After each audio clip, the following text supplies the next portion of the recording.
Well, Ready? yeah.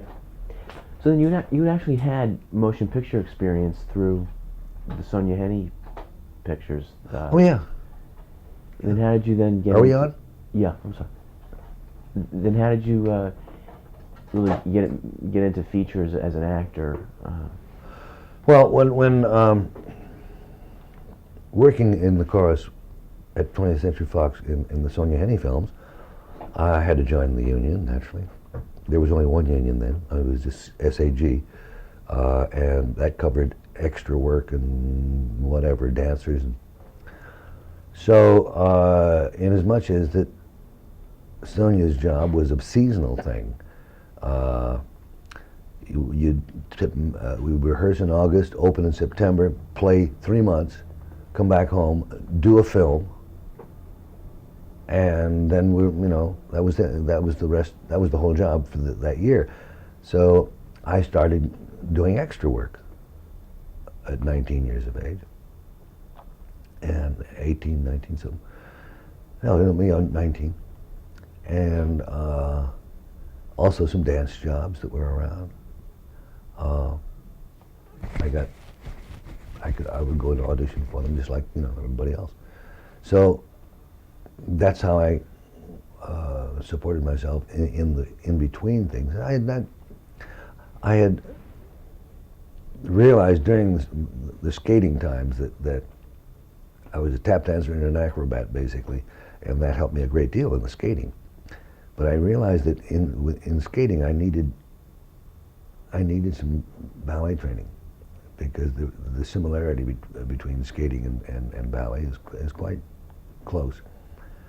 So I went to Nico Cherie's studio in Hollywood when we came off a tour, and Nico and Sid had gone off to Europe, and he left the studio in charge with Bert Preval, who was a marvelous premier character dancer for the Monte Carlo Ballet. Mm-hmm. And he now has a school, and has for many years, out in the Valley in Los Angeles. And I took private lessons from him 2 hours a day. And boy, did he work me over. I mean, we became very, very close friends. Marvelous man. And I really, really worked hard with him. And so that I was able to employ more completely dance in the skating. And then when we opened at the Center Theater, we opened in winter of 40, and in 41 came Pearl Harbor, and I remember I was coming down the elevator, all ready to go on for the opening number, matinee, and over the speaker system came the announcement of Pearl Harbor. Holy, it was a real shocker. And I then, this was in December, and I was going with a girl from a show called Panama Hattie, Miriam Franklin then, and we decided to get married. So we were married December 22nd, and then I enlisted in the Signal Corps on my following March on my birthday. And from that, I was really lucky. I appeared in a post show out there, one of those talent shows, and Ezra Stone and Irving Berlin, and it was Ezra and Irving was canvassing all the various camps, seeing their post talent, and I did some number. I don't know. I rehearsed in the rec hall and put together a dance. And the following morning, I came out in orders, transferred to camp up in Long Island to tour of duty with This Is the Army Company, and we opened the following July, July 4th at the Broadway Theater. 6 months there, traveled across the country, made the movie in Hollywood. Then the company was cut down from 350 to 125, 150 I think it was. And then they were sent overseas, and we were 2 years overseas. We all did everything. We had to, I was a steam winch operator. I was also the 20 millimeter gunner, besides doing the show, and I was in second in command of the electrical department. It's like being with a circus. Yeah. It was marvelous. I mean, I don't think in 2 years I could ever have gotten the theatrical background or theatrical training of that. 12 years, you know, it is summed up in those 2 years. You know, a real wild experience. You know. Do you remember Michael Curtiz from the film version? I remember him. I only saw him a couple of times on the lot when he was there. He directed the picture, but I mean, Leroy Prince was the one in charge of the musical numbers, and that's really all we were involved in. But you know, Michael was there, and I remember him. He's an out and out one of the marvelous characters of all times as far as the motion picture industry is concerned. I mean, there are more really zany statements quotable from him than like the one doing a picture on a pier on the beach near somewhere in Santa Monica or something. I forgot who the actor and actress was. And they're shooting a full shot near the rail of the pier, and it's a kind of a wide angle, I guess, as the story goes. And it's this great moment where they're arguing and fighting, and finally they make up and they rush into each other's arms in a big kiss. At that point, a whole pile of seagulls came up from underneath the pier and just flew up everywhere. I mean, just wonderful. And Michael Curtiz says, "Cut, print! Let's move in for a close-up and bring the seagulls in one at a time." Oh, God. We did a whole series of very successful musicals at Warner's. Yeah, and he was most unlikely director for musicals, really. Of course, in those days at Warner Brothers, Leroy Prince was really held domain over all musical things, and as it was when I was under contract there. He was the director of musicals. I mean, of the musical numbers. The billing is always musical numbers staged and directed by Leroy Prince, which was not true. He directed the camera portion of it a great deal. Most of the time. I mean, he had absolute domain over that.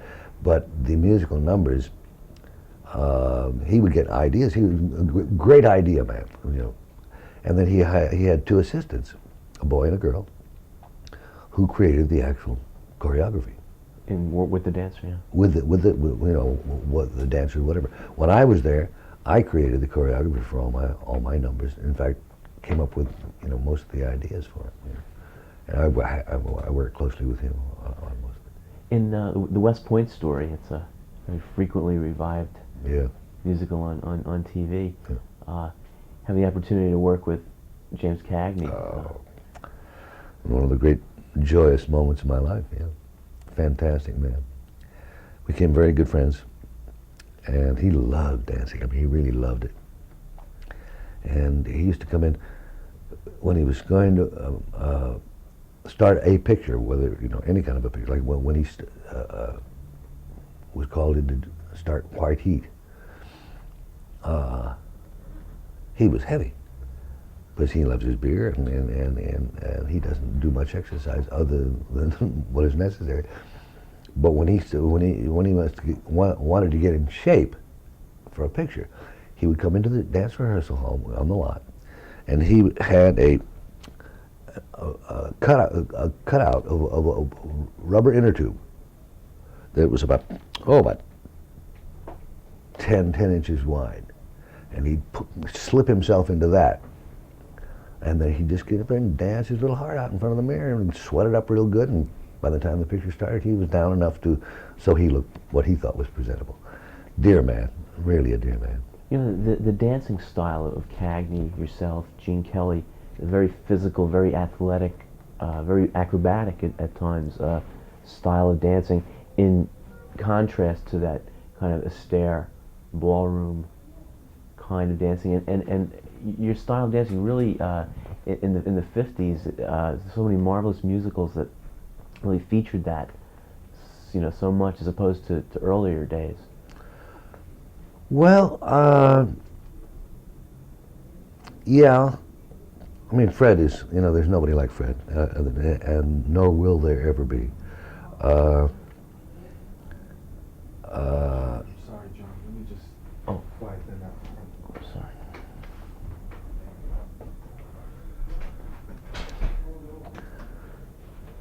Are we on now? Yes. Fred was, we all of us, Gene Kelly, all of us, owe our entire lives and career to Fred Astaire, because he was the first dancer accepted as a leading man in motion pictures, because dancers were always considered a dumb act. You know, in vaudeville, you were either, if you're a juggler, a dancer, an acrobat, or whatever, they were called dumb acts. They didn't say anything, or they didn't sing, or whatever. And that, because almost every studio head was a former theatrical booker, Balliman and Katz and Mayer and, you know, all of them, their life was theater, vaudeville most of the time. And we were all considered dumb acts until Fred. And when they picked Fred to be a leading man in a musical, that opened the whole door for all of us, didn't it? It was really terrific. But his style of dancing was non-acrobatic, if you will. Loosely incorporated ballet, because he did have some ballet training. He didn't feature it a great deal, but what he did do, he created some of the most marvelous gimmick dances, you know, in all dance, motion picture dance history. I mean, he would be up on tables and chairs, and he would use things. I mean, he used a hat rack, or he did a whole number hitting golf balls. And he's a fine golfer, and he hit every one of those balls. Instead of just, there was a purpose, always a purpose with Fred's numbers. Not just get up and say, look at me dance. You know what I mean? He used his hats, canes, fireworks,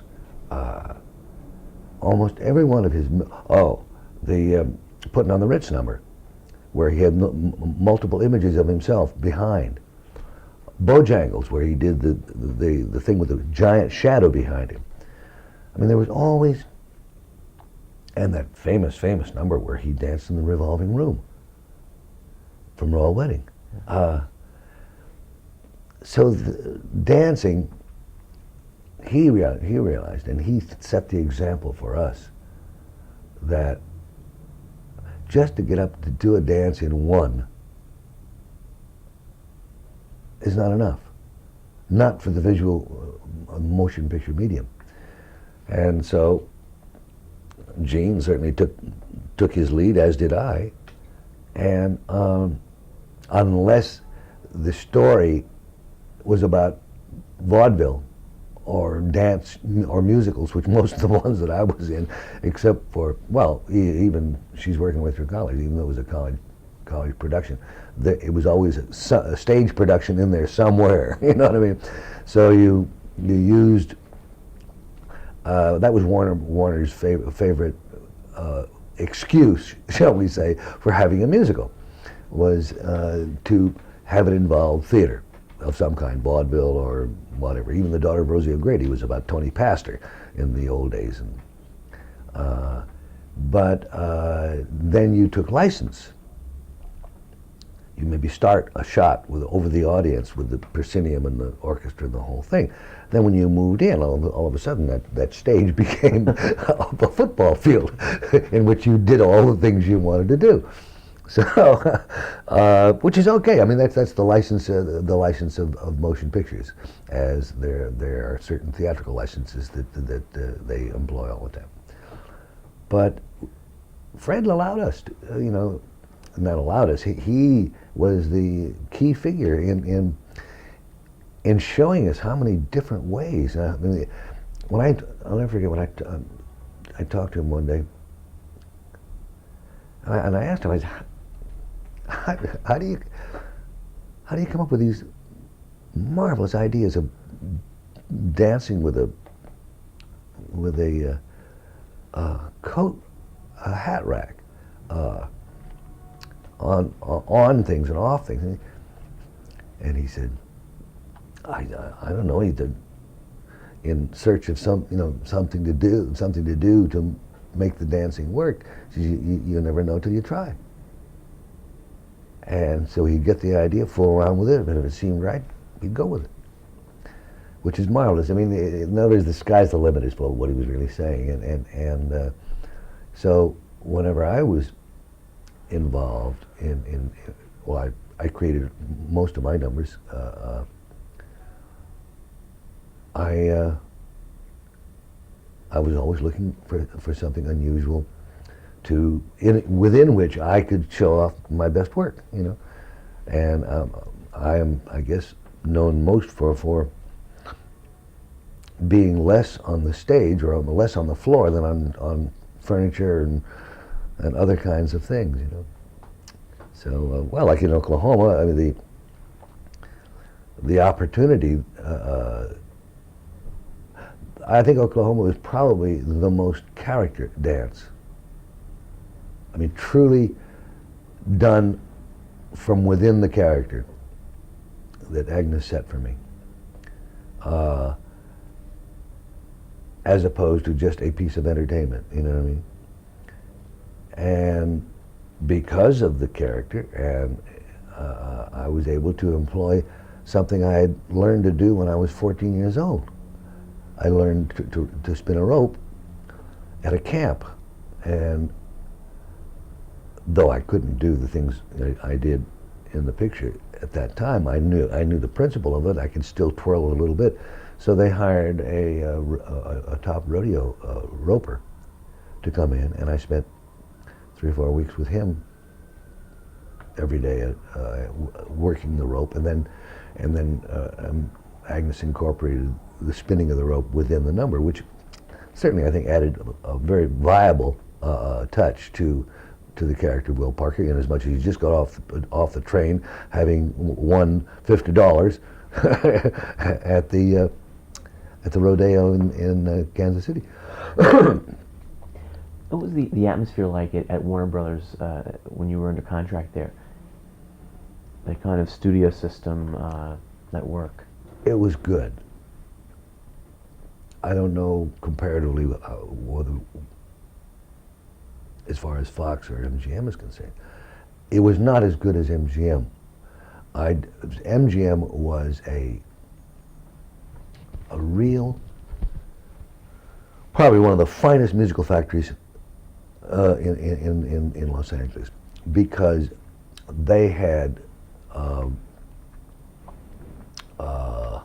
producers and directors designed just to produce musicals.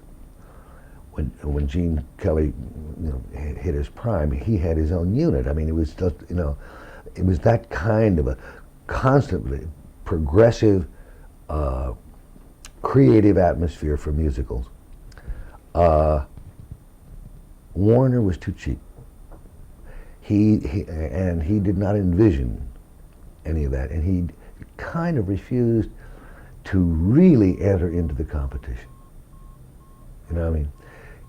He wanted to tag along and compete, but they had their own theaters, So they knew how much they could spend. They knew exactly how much a picture was going to take in, because they knew how long they'd run it, and if it was really popular, what the capacity would be, and so they knew exactly how much to spend, so they never lost any money. And the same with MGM. I mean, you could hardly say that Gordon McCrae, Doris Day, and I, and Virginia Mayo add up to a big musical company. You know, he was merely capitalizing on the success of the MGM unit that was really out there leading the way. I think, considering what little he gave us to work with, I think we held up pretty good, generally speaking. They weren't all the greatest pictures in the world, but they did provide, I think, a lot of fun, light entertainment that was pretty well appreciated over the country. What was it like? We just have to change Oh, tables okay. now. We go for another 10 minutes? Sure. Great. Switch tables, please.